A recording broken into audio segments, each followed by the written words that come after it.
Hello guys, कैसे हैं आप सब। आई होप आप सभी अच्छे होंगे। पिछले वीडियो में हमने 2-3 न्यूमेरिकल्स देखा था, जो न्यूमेरिकल बहुत ही बेसिक्स थे। आज आइए कुछ और न्यूमेरिकल्स देखते हैं एरर टॉपिक पे कि और कैसे कैसे न्यूमेरिकल्स हो सकते हैं। तो इसी सिलसिले को शुरू करते हैं। पहला क्वेश्चन हम लोग लेते हैं। मान लीजिए आपको क्वेश्चन में दिया गया हो R1 दिया गया हो 100 प्लस माइनस और इसका एब्सोल्यूट एरर दिया हुआ है 3। तो ये है 3 ओम। मैंने क्वेश्चन पहले से लिख के रखा है 200 प्लस माइनस 4 ओम। ऐसा R1 और R2 दिया हुआ है। रेसिस्टेंस की वैल्यू है ये। आपसे कह रहा है फाइंड द एरर इन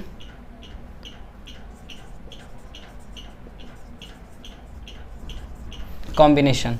अगर हम इनका कॉम्बिनेशन निकालते हैं तो उनमें कितना एरर आएगा ये हमको बताना है।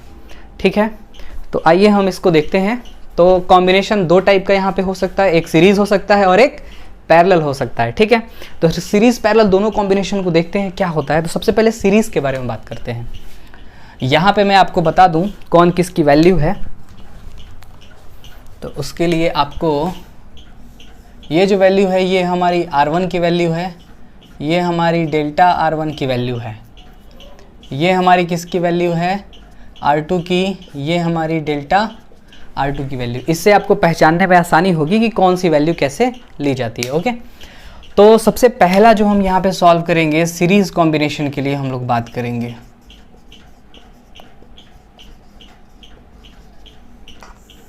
For series combination. Series combination का फॉर्मूला कहता है कि अगर आपको दो रेसिस्टेंसेस को सीरीज में जोड़ना है तो आप सिंपली ये चीज़ कर सकते हैं। अगर आपको इसमें एरर निकालना है सीरीज में कितना आ रहा है तो उसके लिए आप लिख सकते हैं, क्योंकि एडिशन है और एडिशन में हम लोग कैसे निकालते हैं एरर, दोनों का एब्सोल्यूट एरर लेके जोड़ देते हैं। तो इन्हीं दोनों चीज़ों को हम देखते हैं क्या होता है, रखते हैं वैल्यूज़। तो RS हमारा कितना आएगा बेटा, ये आएगा 100, R1 है 200 मिला के 300 ओम। ओके, डेल्टा RS कितना आएगा, RS का मतलब हुआ सीरीज कॉम्बिनेशन। डेल्टा R1 की वैल्यू 3, डेल्टा R2 की वैल्यू 4, मिला के कितना आ गया 7 ओम। ठीक है, मिला कितना आ गया 7 ओम। तो ये हमारा सीरीज का आ गया। कैसे लिखेंगे, R सीरीज में लिखेंगे 300 प्लस माइनस का 7 और ये ओम। ये तो हो गया सीरीज कॉम्बिनेशन की बात। अब बात आती है पैरेलल की। किसकी, पैरेलल की। Parallel combination.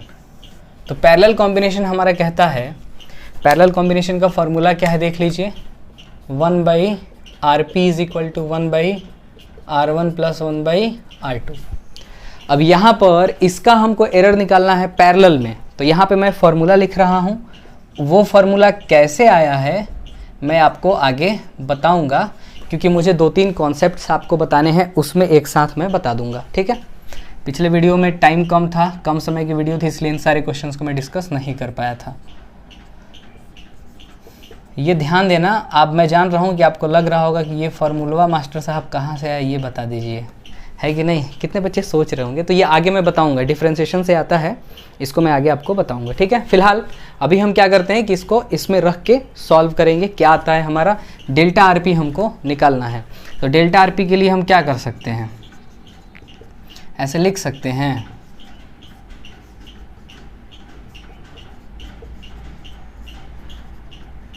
और यहाँ पे इंटू डेल्टा RP का स्क्वायर, इसको इधर भेज देंगे तो ऐसा हो जाएगा। ठीक है, RP कहाँ से निकलेगा, तो RP यहाँ से निकलेगा। RP निकाल लेते हैं क्या होता है। यहाँ पे RP कितना होगा, वैल्यू रखिए, कितनी इधर रखिए 1/100 प्लस 1/200। सॉल्व करेंगे तो 3/200। तो फाइनली आंसर जो आएगा RP का वो कितना आएगा, बोलो 1/ इतना आया ना, तो RP का कितना आएगा, इधर लिख दें 200/3। पता नहीं दिख रहा है कि नहीं,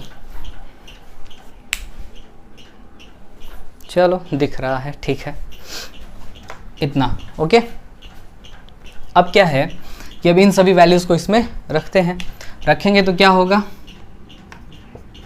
delta R P is equal to delta R one की वैल्यू 3, R1 का स्क्वायर 100 का स्क्वायर प्लस 4 दिया हुआ है, डेल्टा आर टू की वैल्यू 200 का स्क्वायर, बड़ा वाला ब्रैकेट इधर 200 इंटू 200 डिवाइडेड बाई 9 लिख सकते हैं क्या। अब इसमें से 100 कॉमन लेंगे, इधर 4 बचेगा इधर 1 बचेगा, देखना कमाल।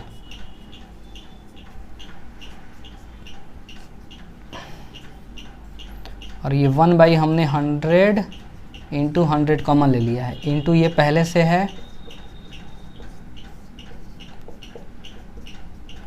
तो हमको मिला, ये हो गया 3 और ये हो गया 1, 4, यहाँ पे होगा 4 बाई 9, कुल मिला के 16 बाई 9। सॉल्व करेंगे तो ये हमारा आता है 1.8।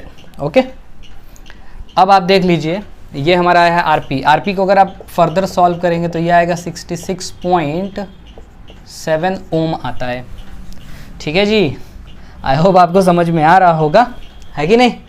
नेक्स्ट, तो यहाँ पे लिखेंगे result RP is equal to 66.7 plus minus का 1.8 ओम, ये है।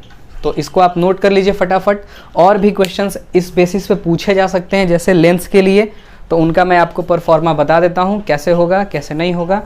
तो सबसे पहले आपको इनको नोट कर लेना है, फटाफट आप इनको नोट करिएगा बेटा, पॉज करके नोट कर लीजिए, मैं आगे बढ़ने जा रहा हूँ। ठीक है, अब आइए थोड़ा सा आपको समझा दें कि ये वाला रिजल्ट आया कहाँ से। ठीक है, ये जो रिजल्ट आया है ये कहाँ से आया है ना जी। तो देखिए ऐसे क्वेश्चन और भी बन सकते हैं। ठीक है, ये तो रेसिस्टेंस का था। 12th में एक टॉपिक है कैपेसिटर, तो उससे भी हो सकता है, लेंस के लिए भी हो सकता है। 1/f is equal to 1/v plus 1/u, ये मिरर का कंडीशन हो गया। लेंस के लिए 1/f is equal to 1/v minus 1/u, ये लेंस का हो गया। ठीक है, इनमें भी अगर u और v दिया रहे हो, ये दोनों दिए हुए हों और इसमें निकालना है, तो क्या करेंगे आप, सिमिलरली ये देखिए डेल्टा f लिखेंगे और f का स्क्वायर कर देंगे, डेल्टा v लिखेंगे, v का स्क्वायर कर देंगे। यहाँ माइनस है तब भी आप यहाँ प्लस लिखेंगे, क्योंकि एरर हमेशा जुड़ता है, घटता नहीं है। और यहाँ पे डेल्टा u अपॉन u का स्क्वायर। ओके, ऐसे निकाल लेंगे। अब मुद्दा यह है कि सर ये कॉन्सेप्टवा नहीं समझ में आ रहा है कि आ कहाँ से रहा है ना। तो आइए थोड़ा सा आपको हम इनके बारे में समझाते हैं। याद करिए डिफरेंशिएशन।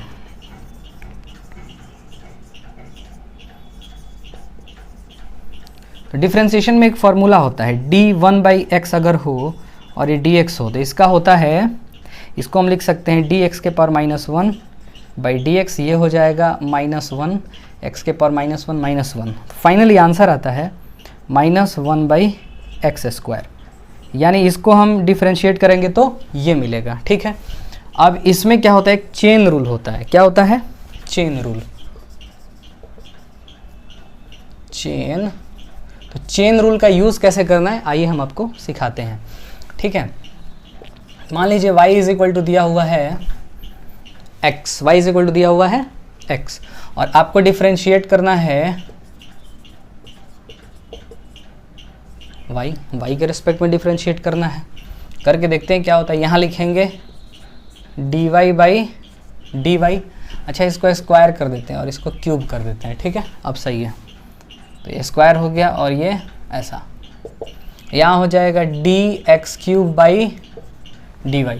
अब ये और ये दोनों अलग अलग फंक्शन हो गए। देखो फार्मूला जो हमारा है, एक फार्मूला होता है dx के पावर n/dx, तो जो यहाँ है वही यहाँ होना चाहिए, तभी हमारा ये फार्मूला होता है। और फार्मूला कितना होता है, nx के पावर n-1 होता है।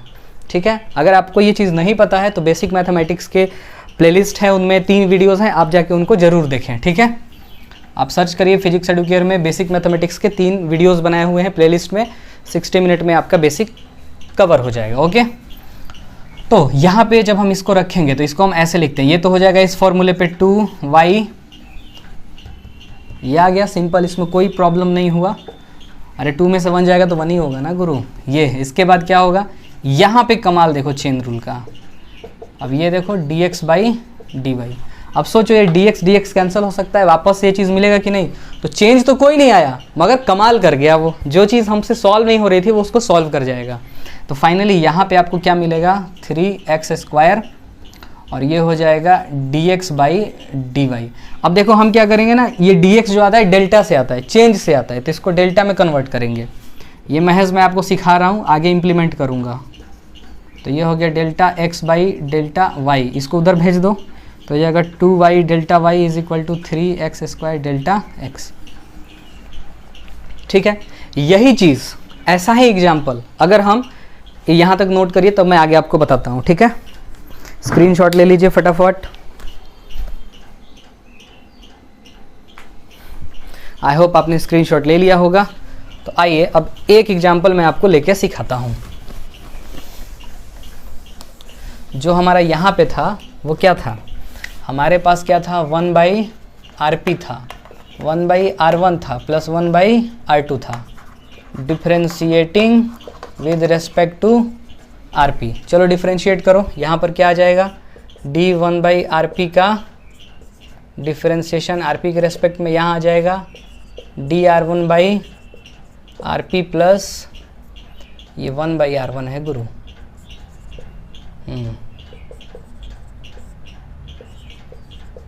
ठीक है, चलो चेन रूल जैसा यहाँ पे किए हैं ऐसा ही करेंगे, देखिएगा कमाल। अच्छा ये कितना हो जाएगा बच्चा? तो ये हो जाएगा माइनस का 1/RP का स्क्वायर, अभी फॉर्मूला यहाँ लिखा था मैंने, यहाँ हो जाएगा d1/R1 upon dR1 into dR1/dRP और प्लस d1/R2 अपॉन dR2/dRP। ये देखो जानना बहुत ज़रूरी है, अगर आपको नहीं भी समझ में आ रहा है फिर भी आप समझिए, लास्ट में तो आप फॉर्मूला याद कर लेंगे, वो मेरे को भी पता है, लेकिन कम से कम सीखिए कि आता कैसे है। ठीक है, तो माइनस 1/RP का स्क्वायर, ये कितना हो जाएगा? माइनस 1/R1 का स्क्वायर। इसको हम लिख सकते हैं डेल्टा R1/डेल्टा RP, बोलो बेटा, जैसा यहाँ पे चेंज किया था, प्लस इसको लिख सकते हैं माइनस का 1/R2 का स्क्वायर और यहाँ पे डेल्टा R2/डेल्टा RP। डेल्टा RP कॉमन लेके इधर भेज दो, minus delta RP divided by RP का स्क्वायर, ये माइनस और माइनस कॉमन ले लिया तो यहाँ हो जाएगा डेल्टा R1/R1 का स्क्वायर प्लस डेल्टा R2/R2 का स्क्वायर। ये माइनस ने माइनस को कैंसिल किया, आ गया ना आपका फॉर्मूला? बोलिए। तो ये ऐसे आता है बेटा। ठीक है, इसके लिए आपको घबराने की ज़रा से भी ज़रूरत नहीं है। ये है हमारा फॉर्मूला, डिफरेंशिएशन से आता है।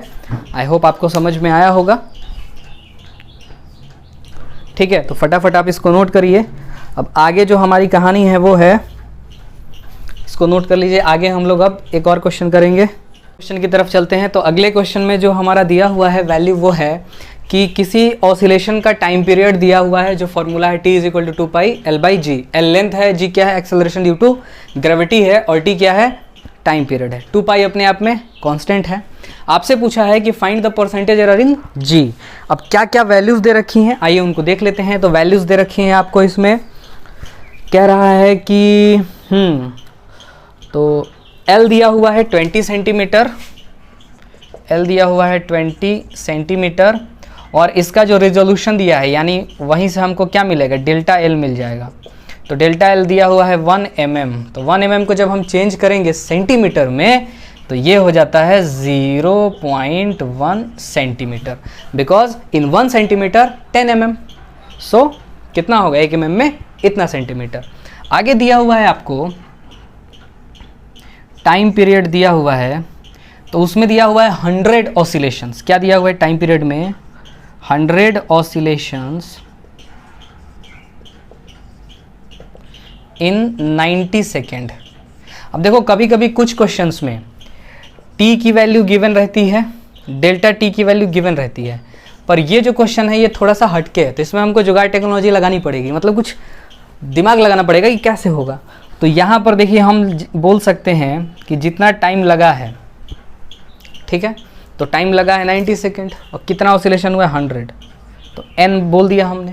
अगर हम इतने में टोटल टाइम में इतने से, है ना, यानी जितना टाइम लगा है और जितना ऑसिलेशन उतने से डिवाइड मार दें तो एक का टाइम पीरियड मिल जाएगा, यस और नो, तो एक का मिल जाएगा। अब यहाँ पे फिजिसिस्टों ने क्या किया, कहा कि अच्छा ठीक है ये बात तो अच्छी है पर चेंज निकालना है मुझे। डेल्टा टी, एन तो एक नंबर है ये चेंज नहीं होगा पर ये टाइम चेंज हो सकता है, तो यहाँ पे लिख देंगे डेल्टा टी बाई एन। अब क्या किया इन्होंने कि फिर इन्होंने क्या किया कि इसको डिवाइड मार दिया, यानी डेल्टा टी बाई टी कर दिया, तो यहाँ हो जाएगा डेल्टा टी बाई एन और divided by T by N, क्योंकि टी की वैल्यू टी बाई एन थी। अब एन से एन कैंसिल हो जाएगा, है ना, तो यहाँ पे आपको क्या मिलेगा, डेल्टा टी बाई टी मिलेगा, ठीक है। जहाँ पे टी की जगह हम क्या भरेंगे, स्मॉल टी की जगह हम भरेंगे 90 सेकेंड। डबल का है चल रहा है भैया, इसे कैसे हो जाएगा, हाँ जी। और डेल्टा टी की जगह भरेंगे 1 सेकेंड दिया हुआ है। रिजोल्यूशन कितना है स्टॉप वॉच का, 1 सेकेंड। कोई स्टॉप वॉच है जिससे मेज़रमेंट हम कर रहे हैं। तो अब हमको ये तो वैल्यूज़ मिल गई, ठीक है, हमको निकालना है जी। तो हम क्या करते हैं, स्क्वायर करते हैं। ये इक्वेशन 1 है, स्क्वायरिंग इक्वेशन 1। देखिए आप मेरे तरीके से नहीं करेंगे, मैं आपको समझाने के लिए ऐसे लिख रहा हूँ, ठीक है। जब आप न्यूमेरिकल करेंगे, है ना, तो ये सारी वैल्यूज़ लिख करके उसके बाद स्क्वायरिंग इक्वेशन 1 करके आप चलेंगे। थोड़ा सा और आप इसमें अपने से क्या कहते हैं, थोड़ा सा अच्छा देखने में लगे, ऐसा कर सकते हैं। टी का स्क्वायर 4 पाई का स्क्वायर एल बाई जी हो गया। जी को इधर खींच लो, टी को उधर भेज दो, 4 pi square L by T square, okay. अब यहाँ से क्या करना है, अपना जो पुराना फॉर्मूला है पावर रेज टर्म का, एक फार्मूला था ना, z is equal to A के पावर p, b के पावर q, c के पावर r और d के पावर s। तो कैसे निकालते थे, delta z upon z is equal to, power आगे आ जाता था delta a by A plus power आगे आ जाएगा delta b by B plus power आगे आ जाएगा delta c by C plus power आगे, और ये हमारा फॉर्मूला था, ठीक है। तो मार्कर ही कम चल रहा है, तो यहाँ पे हम इन चीज़ों को रखते हैं। तो देखिए हमको क्या मिलेगा, हमको मिलता है delta G by G is equal to, last में जो रिजल्ट आएगा उसमें 100 से मल्टीप्लाई कर देंगे। ये 4 पाई का कुछ नहीं कर सकते हम, 4 पाई चेंज होने से रहा गायब, तो ये हो जाएगा delta L by L plus 2, power आ जाएगा इसका आगे, डिवीज़न मल्टीप्लिकेशन के लिए यही होता है, डेल्टा टी बाई टी। अब देखो 100 से मल्टीप्लाई मार दो तो ये परसेंटेज एरर बन गया, और ये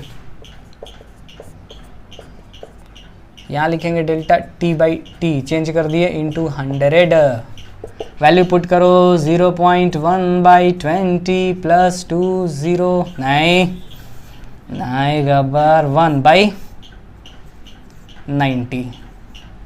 चलो मेरे मुन्ना, जब इसको सॉल्व करोगे आप लोग, हाँ जी, तो सॉल्व करने के बाद क्या आता है भाई, हाँ सॉल्व करने के बाद इसको आता है 0. मैंने पहले से लिखा हुआ है आंसर 027 और इंटू 100 जब करेंगे, ये देखो इसको हटाओ, 7 जो है राउंड ऑफ कर देते हैं तो 2 3 में बदल जाएगा, 0.03 इंटू 100, तो ये हो गया 3%, 3% का हमारा एरर आया। तो ये था हमारा आंसर, ठीक है।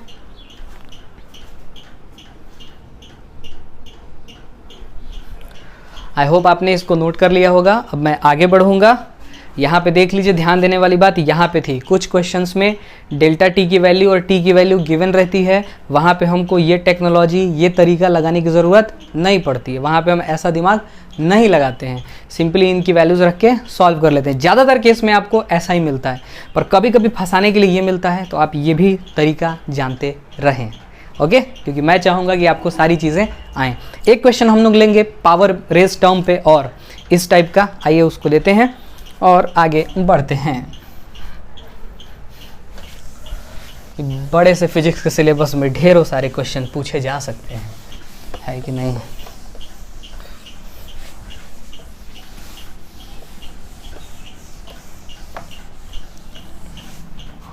चलिए, तो अगला क्वेश्चन दिया हुआ है, find the relative error in z is equal to, आपको कुछ दे रखा है, z इज इक्वल टू दे रखा है क्वेश्चन में a का पावर 4, b का पावर 1/3, c d का पावर 3/2। c d का पावर कितना भाई? 3/2, 1/3। ये दिया हुआ है, आपसे पूछा है रिलेटिव एरर। क्या पूछा है भाई? माने कह रहा है ना कि डेल्टा जेड बाई जेडवा बताइए कितना होगा। समझे कि नहीं? तो देखा बबुआ कैसे होगा। देखिए फॉर्मूला कहता है कि डेल्टा जेड बाई जेड को हम अपन लोग ऐसे लिख सकते हैं, पावर को आगे लेके आ जाएंगे। अब देखो इसने होशियारी की है।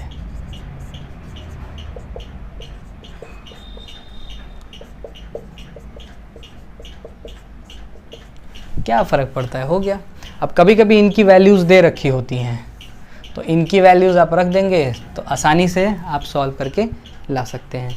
तो ये रिलेटिव है, इनकी वैल्यूज़ परसेंटेज में दे रखी होती हैं, तो परसेंटेज में करने के लिए हम लोग क्या करेंगे, आंसर हमारा यहीं पे हो गया है। मैं आगे की कहानी आपको समझाने की कोशिश कर रहा हूँ। तो